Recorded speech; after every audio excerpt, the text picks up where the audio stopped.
Bonjour, bonjour à toutes, comment il est? Toujours avec un grand plaisir que m'y retrouve à Zot aujourd'hui pour parler de cuisine de notre pays, La Réunion. Et aujourd'hui, nous va faire un dessert, c'est un riz au lait. Il est très très facile à faire, il est à la portée de toute de monde. La préparation lui-même n'est pas trop longue, sauf pour les raisins qu'il faut laisser, raisins secs qu'il faut laisser tremper pendant 2-3 heures de temps, de façon qu'il regorge bien de l'eau, bien gonflé avec. Et puis, tu peux couper les raisins secs en deux pour ajouter à la préparation. Il faut nous du riz, environ 250 grammes, plus 50 grammes de sucre. Il faut nous de la vanille, il faut nous de la cardamome, des raisins secs que nous avions eu là. Et puis, sans oublier le lait. Alors là, la vanille, c'est la pointe de gousse. Hein, vous pouvez utiliser des extraits de vanille. Hein, ils vendent de très bonne qualité ici dans notre pays. Alors pour le riz, nous nettoyons bien le riz, nous lavons bien de façon à ce que la pu l'amidon dans l'eau, quand il sort, il devient clair.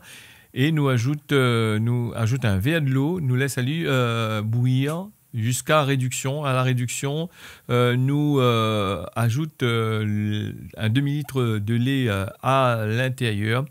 Nous oublie surtout pas de tourner à chaque instant parce que sinon ça il risquable de coller dessous. Et puis il faut choisir un marmite ou une casserole pas en aluminium parce que l'aluminium a tendance à faire coller le riz dedans et puis il aura un goût brûlé, sera désagréable au goût.